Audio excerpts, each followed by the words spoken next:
everyone. Welcome to City Talk. I'm Thermice Bevelle. City leaders and the Atlanta Falcons come to an agreement for a new stadium to house the NFL franchise. The contribution from the public will be capped at $200 million, while the Falcons will pay an extra $50 million in infrastructure costs surrounding the new stadium.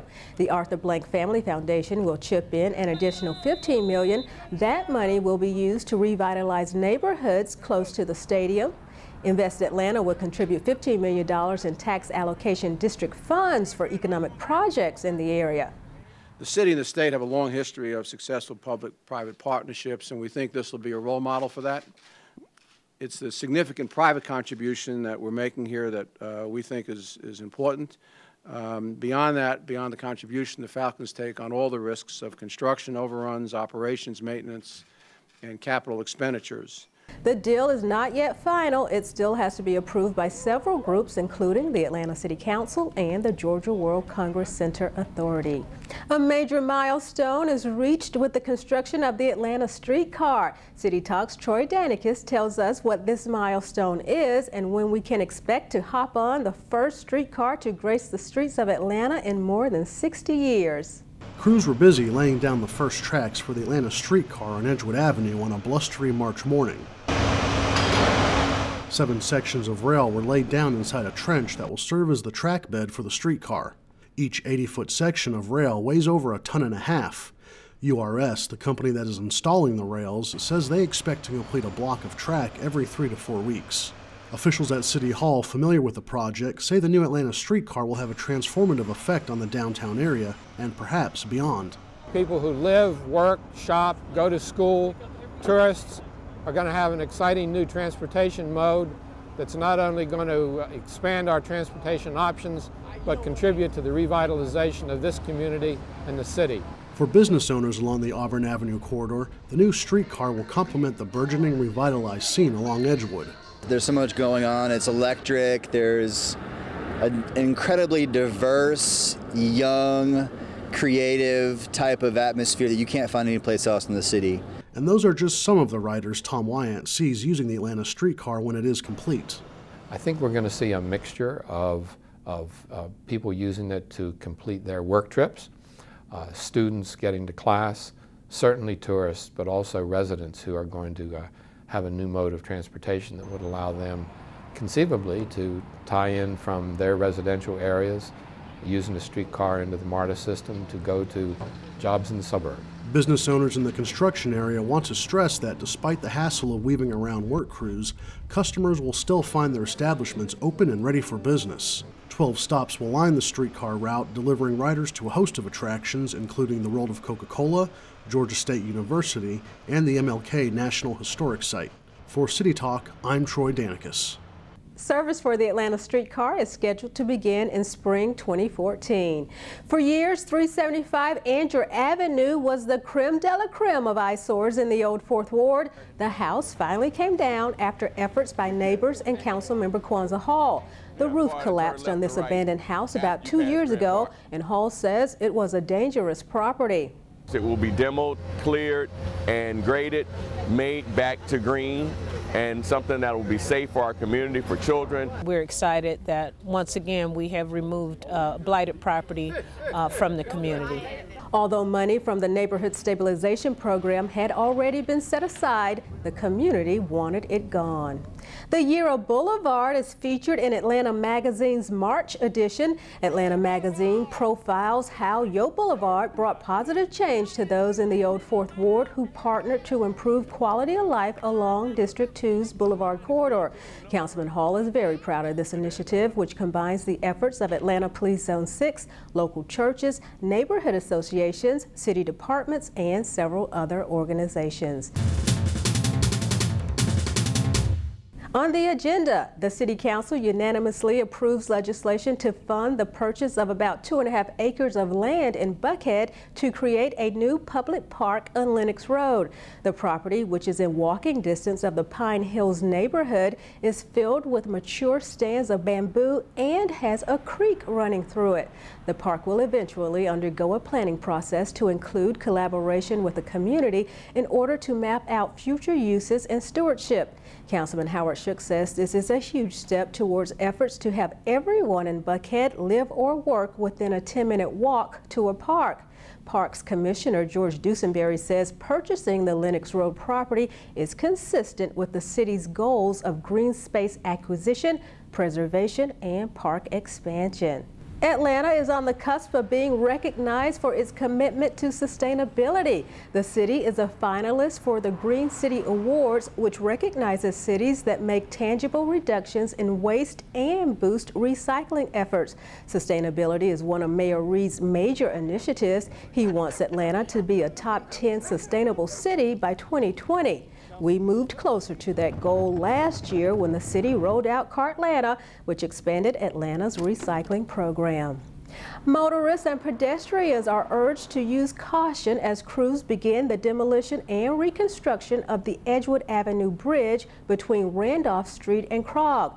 The work will last through April of next year. The bridge is currently the lowest structurally rated bridge in the city. The new bridge will be more in line with the design of the Atlanta Beltline and will offer new pedestrian connections and an option to connect to the Atlanta streetcar.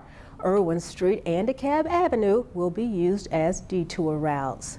A collaboration between the city and Atlanta Public Schools results in swimming lessons for students at King Middle School. The natatorium at the school is now open. That's because the old pool at the Martin Luther King Jr. Recreation Center is closed for safety reasons.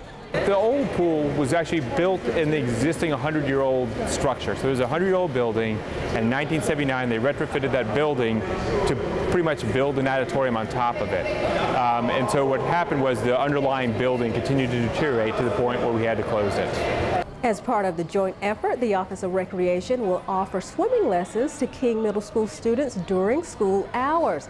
The fitness equipment at the King Rec Center has been moved to the Grant Park Recreation Center.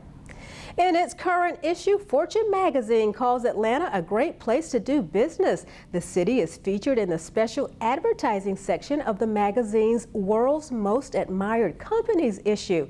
The special section focuses on Atlanta's thriving business community, including the Coca-Cola Company, the Home Depot, and Invest Atlanta. Atlanta is ranked 3rd in terms of Fortune 500 companies. Burgess Peterson Academy celebrates Walk to School Day. East Atlanta school children walked as part of an international drive towards fitness and strengthening community ties. Councilwoman Natalie Archibong joined students, parents, and teachers for the walk. The annual walk is part of the Safe Routes to School program. Also in District 5, Councilmember Archibong's annual focus upon senior services. The seminar provided valuable information to District 5 senior citizens about sanitation, recycling, water and sewer bills, as well as information about discounts on various taxes and exemptions. County and city officials were also on hand to answer questions about a variety of services and programs. We have found every year that the seniors get great benefit from the discounts and the programs and all the services that they may not otherwise be aware of.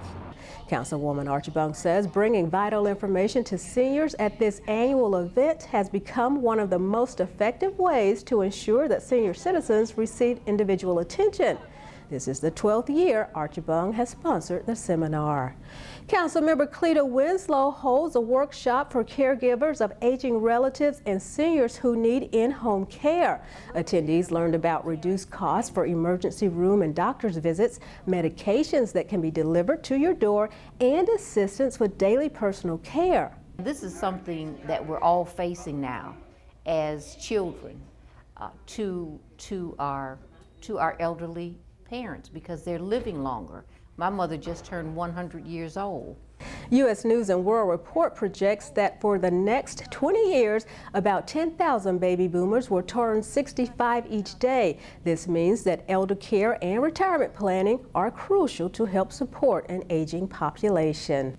By popular demand, Councilman H. Lamar Willis has increased the number of days of his 100-mile challenge campaign. Based on the overwhelming popularity of the City Hall runs, Willis added Tuesday to the schedule and extended extended the walk run to every week. For information on how you can participate, contact Councilman Willis's office. The North Fulton Women's Golf Association celebrates its 60th anniversary. For 6 decades, the club has been essential to inspiring female golfers. In 1953, a small group of women established the association. Today, it has over 70 members. From March through September, golfers tee off every Wednesday morning, and there are also tournaments throughout the year. Coats for Kids, a special donation to local families. And pop quiz, who has more police officers than any other city in the state? I bet Chief Turner knows. Stay with us. By now, I'm sure everyone knows who wears the big badge for our city's police department, a man who has spent over 3 decades serving Atlanta's citizens. George Turner started his career with the Atlanta Police Department in 1981. He worked his way through the ranks and is now Chief of Police for the city of Atlanta. Connecting with the community is one of his priorities. Foot patrols, Crime Stoppers, National Night Out, the Police Athletic League, and the COPS program all focus on quality of life issues. With nearly 2,000 police officers, Turner runs the largest force in the department's history. And 32 years later, he's still enjoying his profession. Police Chief George Turner, thank you so much for joining us today. Thank you for having me again. APD is nearing the mayor's goal of 2,000 officers on the force. How much more effective will the police department be once that goal is met? Well, you know, we've not waited to get to 2,000. We've been really working smarter as it relates to deploying our resources, but we're excited about getting close to that goal. We presently have about 1,960 officers that's hired. We will have an additional 175 officers sworn in and on the streets this calendar year. Obviously, it's going to give us more resources to put in those key locations so that we can continue to drive crime down. As you know, our crime is down to the 1969 levels. The margins continue to get smaller, but it's important for us to be smarter on crime. No matter how many police officers we have, as we get those 2,000, we will not have enough officers to have on every corner 7 days a week, 24/7. So we really have to continue to talk about our partnership with communities, making sure that they understand what is important and how they keep themselves safe and work with us to be smarter as it relates to keeping things out of their vehicles, you know, in our Clean Car campaign, as well as, you know, our See Something, Say Something campaign, allowing us to really investigate those things that communities see that are out of place. That's how we've been able to be successful, working with our community. The Video Integration Center is now just over a year old. How instrumental has it been in tracking down suspects? Well, that's part of what I talk about being smart on crime. Obviously, we've had a number of opportunities to utilize the video feed to clean and clear cases. But the biggest piece is making sure that we have situational awareness. I mean, what that simply means is having the eyes and ears in a location that we would normally not have. Being able to go back and utilize that feed to be able to tell us what happened and what's happening in the real time. Being able to transmit that information to the responding units so that they can have be familiar with the issues that they are responding to. You know, the Video Integration Center, as we started this process about a year ago, we had about 17 cameras that was fully integrational in our system. Thanks to a $1 million grant by the Loudermilk family, we were able to stand that center up, and now we have more than 1,300 cameras that are fully integrated into that center. That gives us situational awareness throughout our city. And as we go into the Final Four, we will have an additional 92 cameras in the Triangle Space, the tourist district area, so that we can have cameras available, so that really just give us a situational awareness. Speaking of the Final Four, what else is APD doing to make sure that goes smoothly? It's going to be a huge number of people in town, and so we've developed a large, pretty exhaustive traffic plan that we are looking for the media to help us get that information out. But better still, you know, we're encouraging individuals to utilize MARTA, you know, most of the hotels are having shuttles that will drop you off in front of the venues. Brackettown is going to be a huge event there at Centennial Olympic Park, where there are huge high-profile artists that will be performing, doing the actual deal.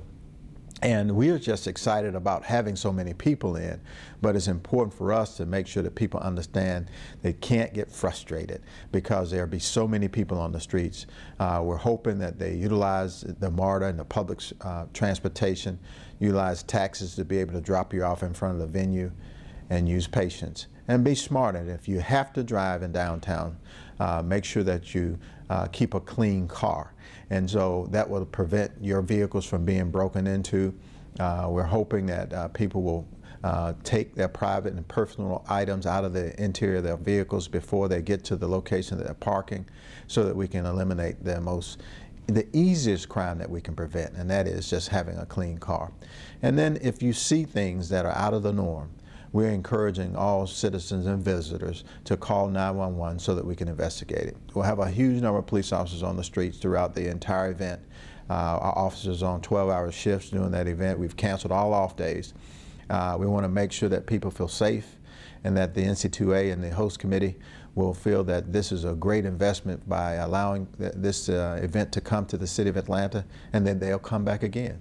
Are you a basketball fan? I'm an athlete, recovering athlete, I call myself. And so basketball is not my sport, but I love watching it. Football is my sport. Oh, okay. The department just started a professional leadership program. Are you hopeful that development programs like this will positively affect the department? Absolutely. What this program will do, it starts with our recruits, really start them on a level of leadership. And one of the things that I continue to talk about as we move our police department from a good police department to a great police department is that we have to develop leaders at every level. So we are starting with this Leadership Institute at the recruit level, that those recruits begin to think about leadership from the time that they come in the door. And this institute will go throughout our entire department. And so we're excited that individuals have to show some initiatives and being involved in this leadership program to move up the ranks in our department, giving them the skill sets to lead this organization as we drive it to the best and best-in-class organization that we hope for it to be. Chief Turner, I could talk to you all day. Thank you so much for being here. Thank you so much for having me. City leaders and the technology community come together for Govathon. And students at Spelman College say robotics and computer technology is kind of cool. Back in a moment. There are some pretty happy and warm elementary school children in Atlanta. That's thanks to a special partnership between Atlanta Public Schools and the Hyundai Motor Company. How does that feel? Feel good? Bethune Elementary School in Northwest Atlanta was the site of a coat giveaway to needy children who attend Atlanta Public Schools. Mayor Kasim Reed, along with city officials, was on hand to accept the donation of 1,000 warm coats from Hyundai Motor America. Y'all, today is about the heart of Atlanta. I know that today may be vague to a lot of the kids here in this room, but I hope that in time, when you wear your coat, when it feels good, when it looks good, you'll remember that there are some adults that genuinely care about you. Principal Jamie Petway says being properly dressed in the winter months is key to a positive learning experience. One of the things that's very important is to make sure that they come to school prepared and ready to learn. The coats provide the warmth that they need so they can take their minds off of the external factors that may prohibit them from being successful in achieving in school. You sure you're a 10? You might be a little bigger than a 10. Safar Brook heads up corporate giving for Hyundai Motor America. Coats for Kids is a project we started about 4 years ago, and it's a program where we come into the community and provide brand new coats for needy families and children. These kids are our future. They are our future, and knowing for them to know that we have their back, that we're with them, we work together, and we believe in them. You good with this color? How about it? Get a handshake there. Look at you. You're looking good. I love that. What's your name? Bethune Elementary is not the only Atlanta public school to benefit from Hyundai's gift of 1,000 coats. Children at 7 other elementary schools designated as Title I will receive coats.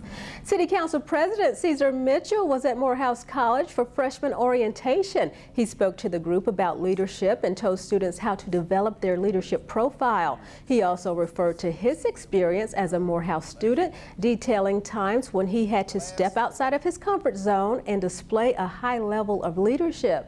The other thing I think is important for you to note is if you're going to be a leader, if you're going to figure out how to lead men and women down a path towards some accomplishment, you've got to be able to inspire a vision in people's minds. The orientation prepares new students for their journey towards academic excellence. Atlanta's first citywide hackathon results in mobile apps that track crime, allow you to find the perfect park, and help you pay the parking meter. Govathon is the first of many such events. City departments and the tech community partnered to come up with innovative ways to help residents and visitors navigate their way through a number of city services. Govathon attracted more than 150 programmers, coders, developers, and designers. It's really challenging the city to look at some of the services that we always provide, but do it in more innovative, creative ways so that different types of people who have different needs can be able to access that information. 3 teams were honored at an awards ceremony for their contributions. First place went to a mobile app dubbed Crime Blotter that tracks crime in the city. In second place, Park Find, which allows users to search for parks by location and amenities. And rounding out the top 3, Curb, which lets drivers pay for parking through their smartphones. City officials will now work with the winning teams to see if their applications can be feasibly implemented. Well, it's official. iParks is up and running. It stands for Internet Parks, Arts, and Recreation Customer Service. iParks is an electronic registration reservation system, which means that from the comfort of your own home, you'll be able to go and you can actually look at all of the pavilions you can register in the park, you can look at the fields, you can look at the various classes we offer at all of our centers, and you can register for those classes or you can reserve those spaces from your own home. Commissioner Dusenberry says the launch of iParks further enhances Mayor Reed's commitment to provide exemplary customer service to the citizens of Atlanta. To keep up with Atlanta city government, tune in to ATL 26. City Channel 26 gives you a seat at the table for all of the important stuff at City Hall. And you can always email us, send your questions or comments to citytalk@atlantanga.gov. Spelman College's robotics team is recognized by city officials. Sit down. Stand up. Clap your knees. The Spellbots recently returned from Los Angeles, where they put on a demonstration for Black and Hispanic female high school students. The team programs the robots to carry out several tasks, including playing soccer. In 2009, the Spellbots tied for first place in the Robo Cup Humanoid Soccer Championship in Japan. The team's goal is to get more women interested in STEM, science, technology, engineering, and mathematics. I'm actually a math major, so my math does come into the computer science area of it, but you can't have a math background, you have a computer science background, it doesn't really matter. We actually had a former member who was actually a biology major, so it doesn't even matter of the major. As long as you can sit down and understand the material and be able to implement it with the robots, then anybody can program and anybody can do robotics. The team is currently working on applications for the robots that could help get kids more interested in exercise and applications to assist Alzheimer's patients. The Office of Cultural Affairs kicks off its Teen Summer Arts Employment Program, and tasty treats at the food truck park draw quite a crowd. That's next. The Office of Cultural Affairs is looking for budding teen artists for the upcoming Art School. Art School is a summer program that exposes teens to arts and culture, provides instruction, and gives them a chance to make a little money in the process. Students meet for 4 hours a day, and at the end of the 8-week program, they'll get to see their work on display at a professional style exhibition. To be considered for the program, you'll first have to schedule an interview. You can do that by calling 404-546-6792. How would you like to stand beneath the largest land mammal that ever lived, or peek at a creature so small that it weighs no more than a dollar bill? Sound like a fantasy? Well, it's not. These are extreme mammals that walked the earth 300 million years ago, and now they are the stars of fascinating exhibitions at the Fernbank Museum of National History. Extreme mammals is really about the evolution of mammals over time. So We're able to see specimens from millions of years ago that are related to modern animals that we're familiar with today. There's some really striking models as well as specimens in the exhibit. When you first walk in, you see the largest land mammal to ever have lived, as well as the smallest. So it's a pretty impressive sight. Are we the normal ones, or are we the extreme ones? I guess you'll have to answer that question once you see the exhibit. Extreme Mammals is on display at Fernbank through August. The City of Atlanta has online services available to make doing business with the city a little easier. On our website, you can pay water bills, municipal court citations, parking tickets, and apply for permits. Atlanta's list of online services will continue to grow as the city strives to identify more opportunities to provide access to government services via the internet. For a full list of online services, visit our website at atlantanga.gov. Atlantans brought their appetites to the food truck park for the Tastes and Brews. Event goers sampled an array of food from Sweet Auburn barbecue to Indian to surf and grill. A portion of the proceeds benefit Governor's Glen Senior Support Services, which provides financial assistance to families of impairment and Alzheimer's patients. The Atlanta Food Truck Park is a place to come together as a community for food, local art, and pick up local fresh produce. The site is almost 3 acres and has plenty of parking. The Food Truck Park is in Buckhead off Howell Mill Road, just north of the interstate. Thank you for watching City Talk. I'm Thermice Bevelle.